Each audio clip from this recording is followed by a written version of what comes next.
Welcome. You're on the Fringe Show. I'm your host, Tatiana Zalan, and I usually go live every Friday on 2 p.m. Dubai time.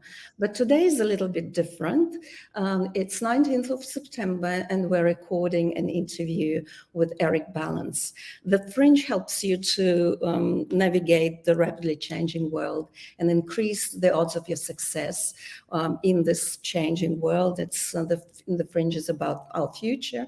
It's the future of society, technology, economy, and arts. And I'm very, very pleased to welcome Eric Balance today. Who is Eric? Eric is as he calls himself. He's a creator, writer, and international speaker. He focuses on leadership development, conscious culture, and effective communication. Eric works a lot with organizations that are seeking to elevate their corporate culture and elevate and impact their vision by taking their people and guiding them through a shared purpose, one that the collective mean wants to stand strong behind.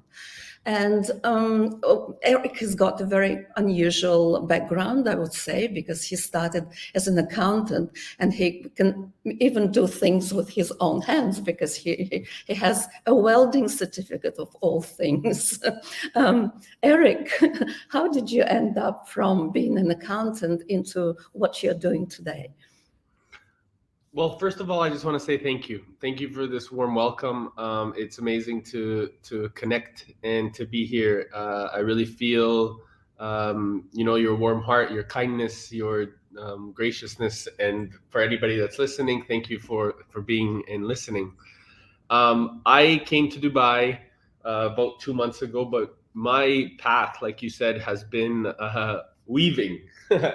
It's been weaving around the world for quite some time, and it's been one that has allowed me to really step into this creative purpose, this certainty that I have within myself.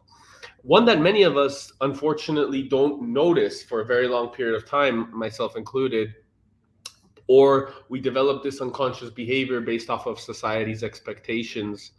And I think that this is where I still am grateful. Well, I'm always grateful, but I still realize that this was always inside of me looking back. And so when I started in university, even before that, I was, deep into, the opposite of what I was doing. I was very stuck into drugs and, not doing well in my life and putting my parents through literally physical hell.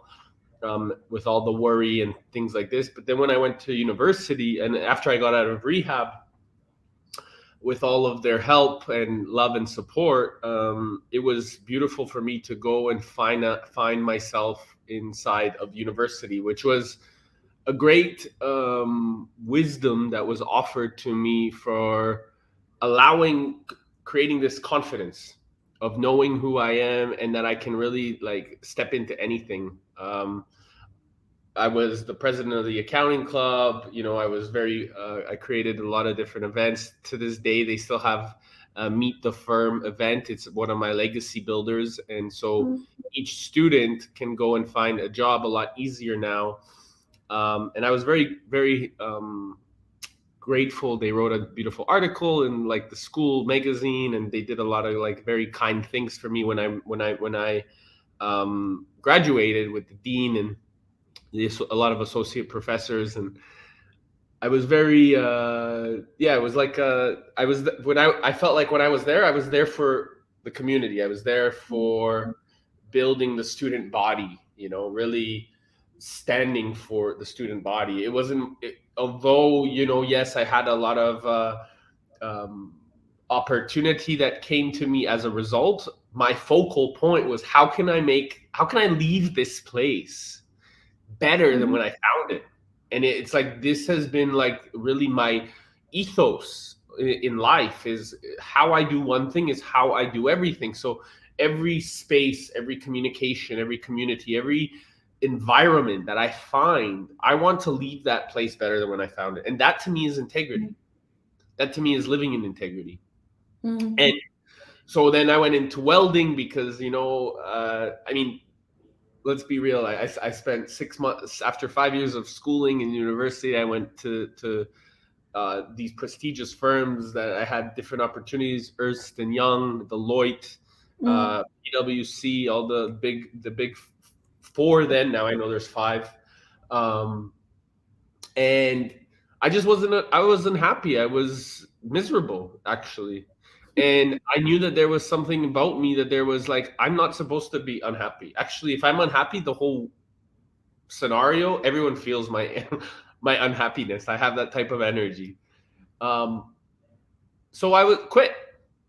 I quit and I said, I'm gonna go and figure it out. And so I went to work as a welder in the oil field, which is what paid for my schooling actually through university, because in the summer times I would go work as a welder, and so I gained my my ticket, my interprovincial Red Seal ticket. And so after that had happened, after I paid and went to university and I decided that accounting wasn't for me, I actually went and got my B pressure ticket and my TIG ticket, which are like the high precious metal welding. And so I basically was one of the top welders in the organization in like our how do you say, they have like a union, in our union, yeah, the Boilermakers Union. Yeah, so in the union, I was one of the very highly sought out welders because I got my like precious metal certificate, and I did. So it was really nice to allow myself to go into that level of, focus, because then everyone needed me as well. I was highly sought out. And so I did that for almost 3 years until I became a superintendent, sitting in an office, reading books, and decided that I have so much more inside of me.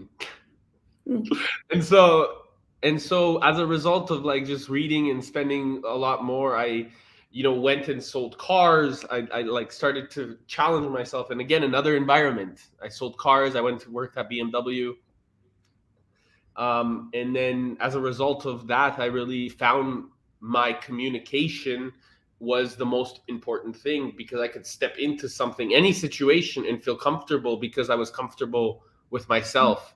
And as long as I knew how to pass that energy in any situation, right? It doesn't matter where I was going, what I was doing, what travel, where I was in the world.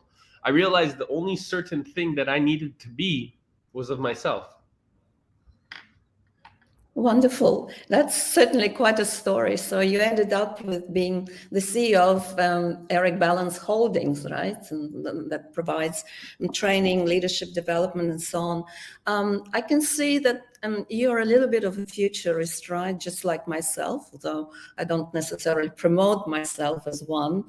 But what's your vision of the future? I feel that what we're really being offered at the moment, things like, well, transhumanism, the growth, inclusive capitalism, which I think that's neither inclusive nor capitalism, is actually very exclusive, or what they're kind of dystopian scenarios. What scenarios do you see unfold, and or perhaps you want to unfold and that you want to create?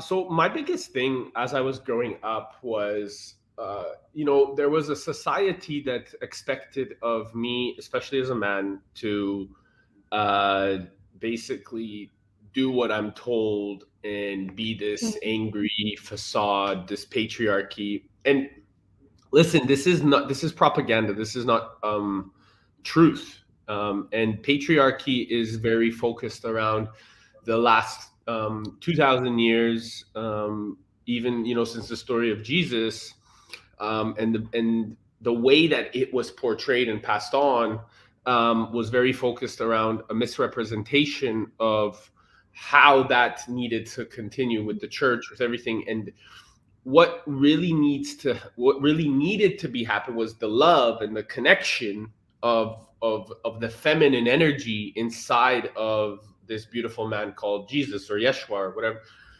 and this is the thing that so many individuals, I think, because when we don't know where enough, we try to create an illusion of separation. And this has been something that has been conditioned for a lot of individuals around the planet about creating something in competition of one another. When if you really believe and have faith in yourself, in something greater than yourself, you know that there is no competition. The only competition that you create is in yourself. And I didn't understand this as a kid, because Mm-hmm. when my parents would give me their infinite level of love and I still rebelled, what was it that I asked myself, what was it that was needing me to really want to rebel? Like, what was it in society, And what I realized, there was this need for money or material things that was creating this angst, because I felt like I was always living in lack, because that's what society had shown me, that if you don't have this, that if you don't have that, that if you don't know it, you're in scarcity, you're living in scarcity, live it literally. Mm-hmm. And so I got curious, because I had these dreams, and these dreams of, like, creating happiness, feeling abundant, expressing yourself openly, not worrying what other people think, and really being in this place of an artistic expression. And what I realized is, over the course of this time, is like, if we see that we're all artists, right? If we understand that we have art in our hearts, if we follow the artist connection, because our creative intelligence within our heart set intelligence comes from our creator, the infinite loving potential that's inside you and me, it will allow us to elaborate on something way more creative than what we've been taught to believe. And so we can really go from a mindset belief system to heart set coherence. And this can really translate and build us to a whole new level where we start to connect to each other.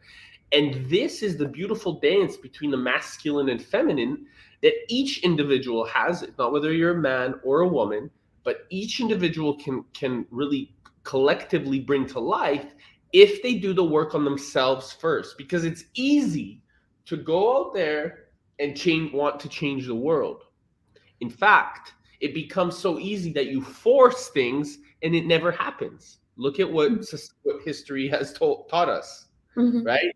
History has taught us we need to go out there and fight and kill and death and despair, and because everyone was doing it from an outer perspective, instead of going inside, finding the peace, the heaven that we have in our hearts, coming to a place of understanding ourselves and having compassion and having this actualized self-wisdom, we can then walk into any circumstance, any situation, and create harmony. And this is because you know how to recognize all situations are either reflections or projections. And if you know yourself in such a deep way, you know who's projecting what at you, because you know your heart's in the alignment, because you have the integrity of leaving everything that comes out of you in a better place than where you found it. Yeah, so if I correctly understand that you're all for your vision of the new world is a more harmonious world, right? Where everything is balanced. Like Absolutely. your name, yeah. In your work, you talk a lot about compassionate leadership. Can you explain what this really means, and how do you teach it? You're born with it. How does it work? So I believe we are born with it, but we unlearn it. So it's actually about the reversal of our aging paradigm. And so, because we've cultivated a paradigm where we actually need to become spectators of our life rather than active participants, we recognize that how can we return back to this transformational guide, the divine child that allows us to be the artist? Because for so long, we're the warrior. We've been taught that we need to go out there and fight. And this is actually the opposite. I used to go out there and fight. I was probably one of the darkest people. People, it doesn't matter. I would go into darker places and I would still be darker. And so, which also gives me a lot of strength today, because as I know myself from back then, I can walk in with who I am today and know where my heart is today and know how I want to show up. I can go in one of the darkest places and create light. So it's amazing. It gives me a lot of again, certainty, and I can challenge a lot. And I don't believe in labels. I believe everybody is equal. So whether a person is a king, a ruler, a politician, billionaire, to me, we're all equal.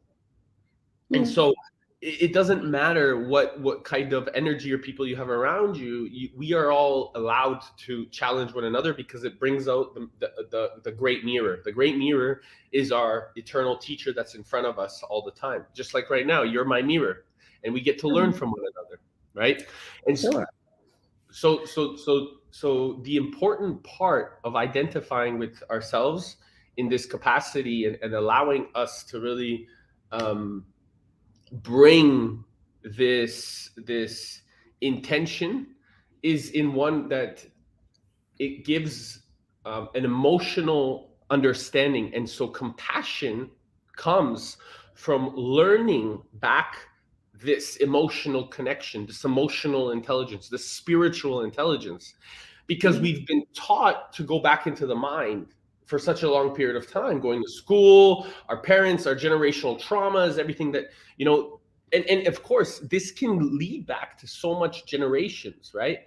But if we go forward into life and we start to understand as leaders, right, that we have really to step into this sovereign mindset, this connection to our highest sense of self, we build a thing that I call, or framework I call, the sovereign mindset of manifestation, where we work hand in hand with our creator, with our creative intentions, because we're so tapped into the heart set, intelligent coherence, that then as a result, we create this coherence because we work with resonance.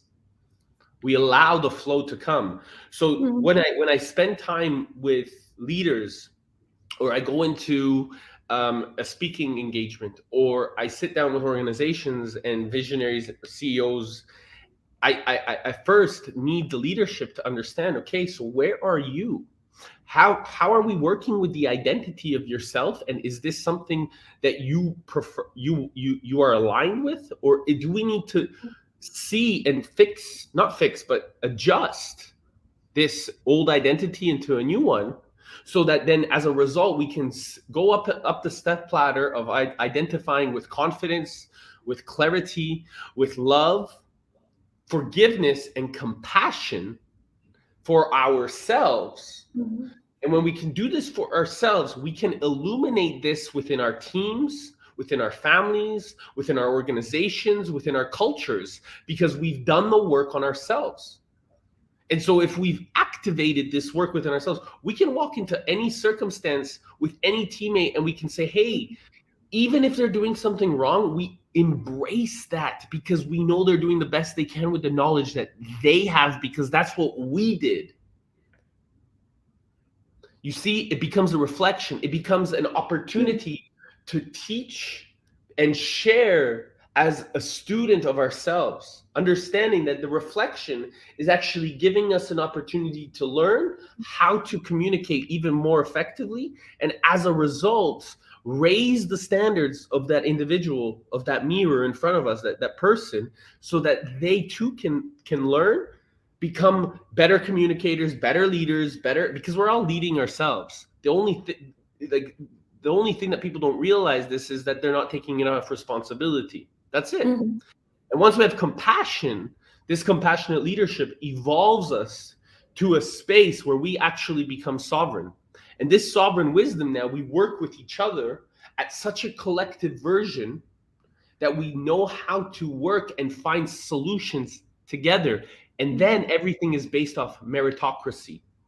based on this is how the new governance can be created, because we have such total resonance and belief in one another. We're in a sovereign understanding. But meritocracy, we know how everyone can add value based off the merits of where they've been and how they've experienced their own situations, and they're willing to share openly what they don't know.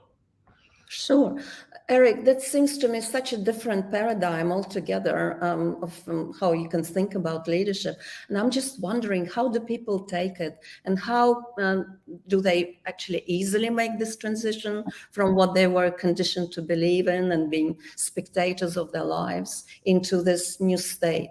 Just very curious to know your perspective. So when people are, usually when I meet people, they're very curious and in a place of hunger, of want, of seeing how I am with individuals. And they're curious because they see, wow, there's this outgoing individual who really believes in what he's sharing.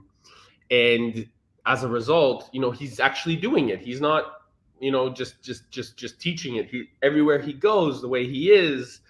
And so it becomes who I'm being, right? And people for so long, we've been conditioned to do, like really losing the identity of themselves. Yeah, and so, that's a very Western thing. In Asia, it's more about being, but in the Western world, it's clearly all about doing. It's really culture. Yes. And so it's in this doing that we actually start to forget how we can connect. And so what most individuals that I get to connect, and some people that are of a higher frequency or a higher resonance, they immediately get it and they just want to jump in. They don't even have the question, right? And so there's a range of different individuals, but the most important is when people are curious and they feel something. They feel something within themselves, and they don't know if they need to believe it because they've been so like diffuse. It's like they've let go of that part of their intuition and their trust. But once they start to feel it and they start to spend time and they start to understand, they recognize that the intuition is actually way more important or as important than breathing. Because the intuition is the one that allows us to really make the real true choices that's in alignment with ourselves. So once you understand this intuitive behavior, you start to listen to your body. You start to know that there's a deep communication that your body is telling you all the time. You start to listen to the heartbeat, because the heartbeat, without it, you don't exist. You start to let go of the thoughts that are maybe causing you heartache or misery or unhappiness, because you know that that's just a thought going by and it's not one that you need to hold on to. And you start to really make better decisions because you realize that you're the creator of your life rather than a manager of your circumstances. Correct. And when you realize this, people become way more curious about knowing that they get to set their intentions. They take more responsibility. And then as a result, they focus their attention where it matters. Because if we understand, there's three things that I go by and I always share. Cultivate your awareness, set new intentions, and then as a result, you will focus all your attention. And so making sure that you do that in the right places is up to us. Correct. Eric, you have a podcast which is called Resilient Minds. What kind of message do you want to send to your listeners? Is this along the same lines, or is it something different that you are doing on Resilient Minds? No, it's definitely, everything that I do is definitely in alignment. And so the Resilient Minds is really focused on our X factor, our experience, and how it contributes to our why. How our experiences are illuminating us. So I communicate with thought leaders from all over the world. I've had the podcast now for close to 3 years, and I have over 127 episodes, and from different thought leaders that have been doing big things around the planet. And, this is really about their story and how they've illuminated their gifts by following their X factor, their experience, but knowing that that X factor and that experience is the one that came from within, not from around. Mm. Can you maybe share a bit of information about how these leaders are doing unusual things without necessarily giving names, if that's confidential? Yeah, and I mean, it's not confidential, it's on the show, but I mean, every single individual, from the first guest that I have, Rob Gronkowski, from when he was struggling with the NFL, and when he retired from the NFL, I met him at one of Tony Robbins' events in Australia. Then we became very close, and he came on my podcast and he talked about some of the struggles that he was going through with retirement, and then when he went back to the NFL, playing with Tom Brady and all these pressures that he had on his body and all the things that and now again he's retired and he's done the NFL, after winning another Super Bowl. And so it's interesting how individuals at high levels of performance, whether it's physical, mental, spiritual, we all have the same component of wanting to know how to really be in the present moment. Because if we're constantly thriving into a space of, hey, why are we chasing something? Why are we constantly chasing something? What if the actual current present moment is the one that needed to be the most focused on? And as a result of being so present, we're illuminating something that is giving us true peace, true harmony, true connection. Because tomorrow is not a certainty. Yesterday already passed. The only thing that can happen right now, I can go outside, down into the street and get hit by a car and die. So what is the most important thing? If we start to recognize that death is one of the most beautiful things, that it's so close, the veil is so close, we might start to live more. And so what I really spend a lot of time with these thought leaders is saying, hey, the only thing that matters is now.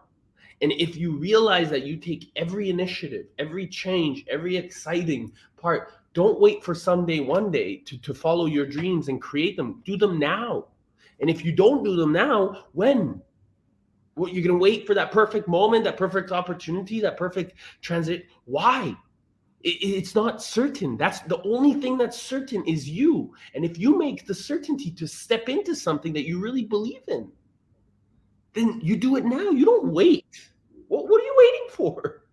And so this is the experience, of life. It's the experience of all these thought leaders. These are the experience of everything that we do is we make a change now. The people that make decisions and they say, I need to think about it. What do you need to think about? You're stuck in your mind, in the feeling, but you're creating so much fear and uncertainty in yourself rather than saying, yes, I feel it. I trust in myself. I'm doing it. There is nothing or nobody that can take me off my path. I'm actually going to find my path or create one.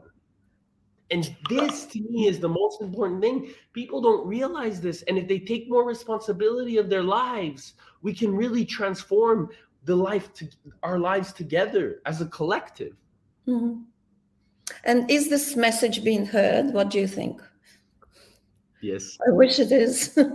Yes. I mean, I have a great following on my podcast, on my YouTube, on my Instagram. So I'm growing every day, and I've been doing this for 4 years,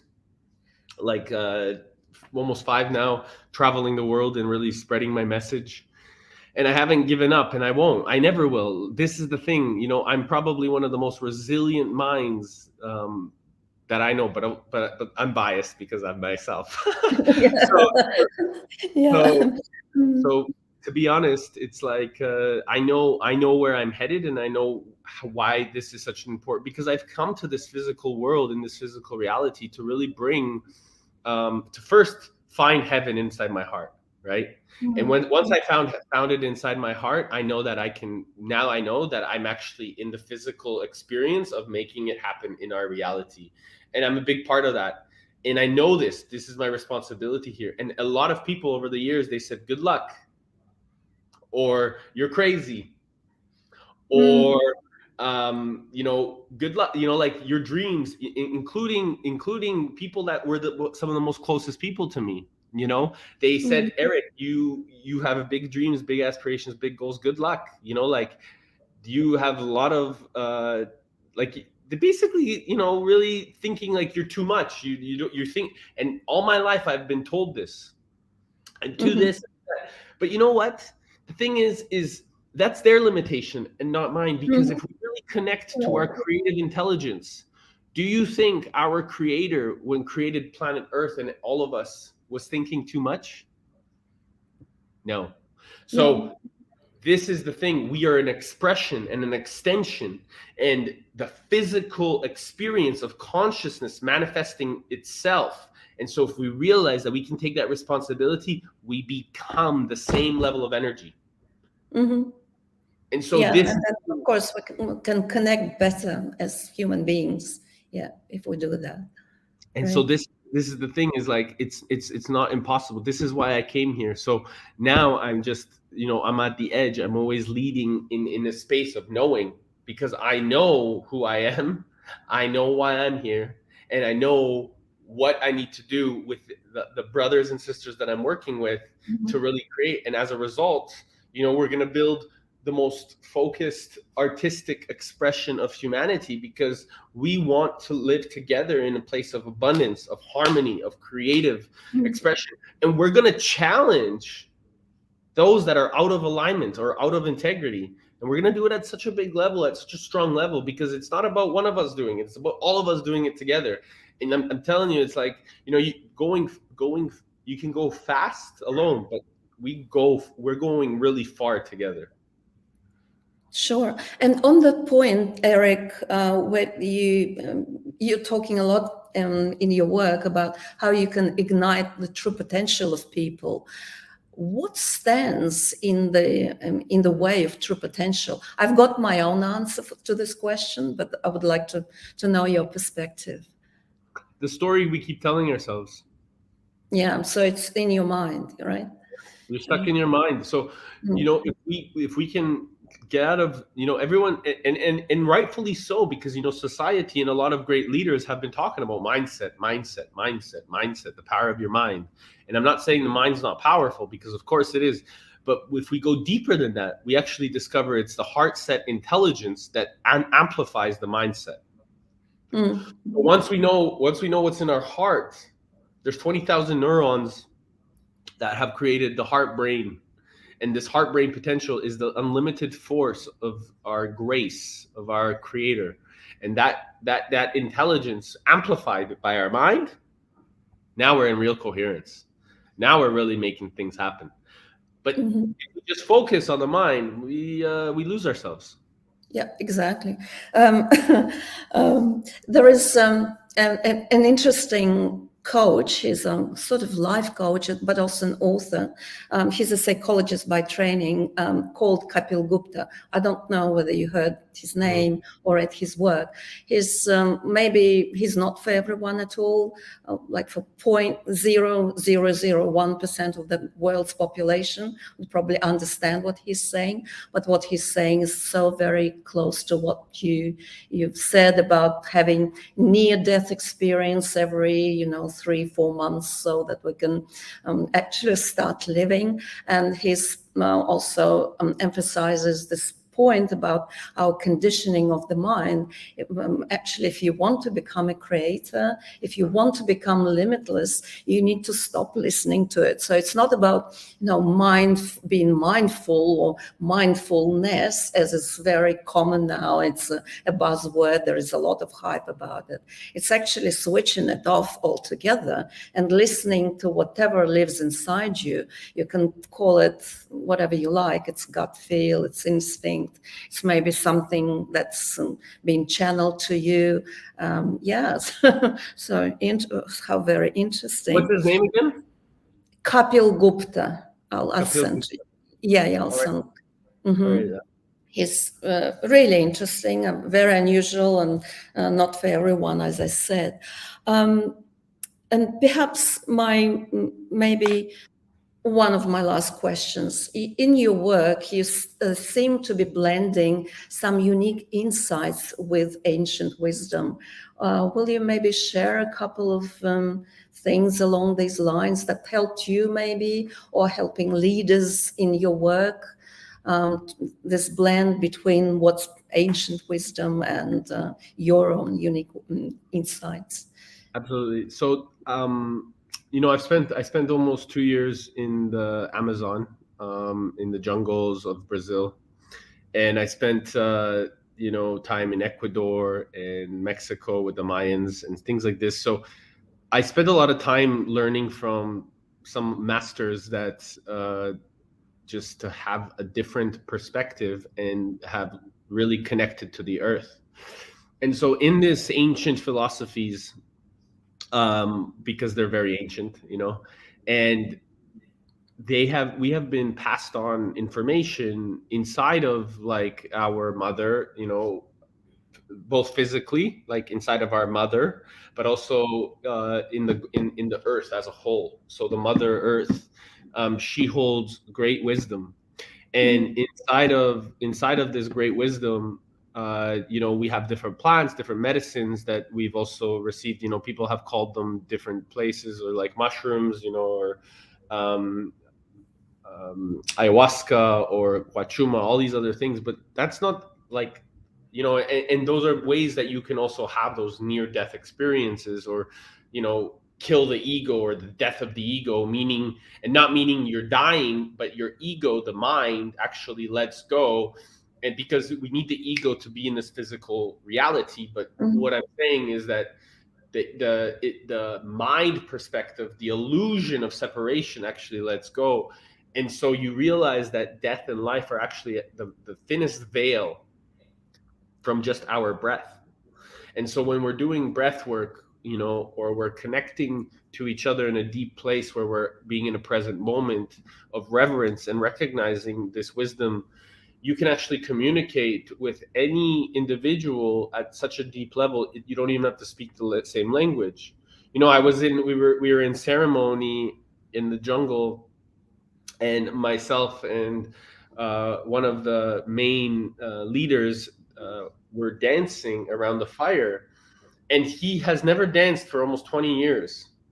But because I was able to move my body in a place where he was able to communicate, he decided to get up and dance with me. And we were communicating at such a deep level inside of ceremony that the whole tribe was like, they were like blown away, because they'd never seen him move like that. But we were communicating the whole time. We didn't speak a word of the same language, but we were able to communicate. So you see, this is a really important philosophy of understanding oneself. So it's actually, you don't have to go through a near-death experience every 3-4 months. You actually realize that the near-death experience is literally just, if you stop breathing, you die. So we can do things. The near-death experience is in every moment. It's having gratitude of waking up. It's having gratitude of knowing. And so you see, the medicine, whether you take any of these medicines or not, the medicine is actually just a reminder. These ancient philosophies are just a reminder for you to know who you are. But the medicine is actually the one inside your heart. It's the heartbeat. And you are the medicine. The medicine just helps you, remind you to say, let go of the mind and realize that you are here in this present moment. And as a result of this present moment, live with that level of reverence, because our life is an altar and each moment is a prayer. And if we recognize that it's not like I'm spiritual. Our whole life is spiritual. Our whole journey is spiritual. Our whole planet is the castle, is the church, is the experience. It's everything that we do is reverent, is special. If we start acting like it and we start recognizing it in each individual situation, it becomes the ancient wisdom, because we recognize that everything around us is wisdom, because we are the wisdom. And Eric, I'm conscious about time, and perhaps we can wrap this very interesting interview, and I hope we can catch up again, maybe on another show. But if you could share perhaps 2 or 3 takeaways or insights for business leaders in particular, coming from your own experience and working with these type of people. So I think the biggest thing as a business leader is we're leaders, right? So act like a leader, meaning embrace thoughtful disagreement. Enjoy the challenge that your staff or the people around you want to give you, because they're challenging you so that you can become even a better individual, you can become a better leader. And so welcome it, embrace it, ask for it. These challenges, these disagreements are what's going to bring something even better. And so as a business leader, it's your responsibility to welcome all information. You are the ultimate student. Remember this, as a business leader, you are the ultimate student. You just had the courage to go out and step into that. So remind yourself that everything around you is your mirror and is the responsibility for you to hear and pay attention to. Second thing is, like, when you walk in to a new connection or a new communication or a new networking opportunity, hold space for everybody to be curious about what it is that they want to see happen, what they want to contribute to. It's not just about you. It's about how you can lead the collective, how you can lead what everybody, and you put all the pieces together. Because as a leader, as a business leader, as an organization leader, as a leader in country, and it's your responsibility to listen to what everyone is saying and put all the best of what, because as long as you're in a state of integrity, you can put those in the right places and make them happen. And then finally, no leader can lead anybody unless they lead themselves. So the most important leader that you are is to yourself. And so when you're willing to make sure that you're the ultimate student, that you're looking at everything from a perspective of an observer, and you're willing to have the compassion of different individuals rather than getting triggered, remember that everything that somebody says or does and is triggering you is your responsibility and not theirs. It's your responsibility to see where that is coming from and why you're feeling triggered, because the trigger is something that you need to work on. They don't need to change. They're expressing their truth in whichever way they need to. Ultimately, it's how you respond and how you decide to react. Well, that was a wonderful closure to this interview, and I'm so grateful that you find time to come and talk about leaders and business leaders, what they have to do about compassionate leadership, and sharing your unique insights. And as I said, I hope to see you again on the show, or maybe in person, which is a lot easier now that we are both in Dubai. Exactly. Thank you, Eric, so much. Thank you. Thank you for your kind wisdom. Thank you for your for holding this show. Thank you for inviting me. I really want to acknowledge, I know how difficult sometimes a show can be, and arranging things and making things happen. So the challenge is beautiful, and it's also very rewarding. And for anybody that is listening, please check me out on my Instagram, Eric Balance, or check out my website, ericbalance.com. I'm always available, just to message away. So thank you. And thank you for sharing the details, of course. I forgot to ask you about the details of you, where people can find you. Yeah, wonderful. Yes, thank you, Eric. Thank you. Thank you. All the best.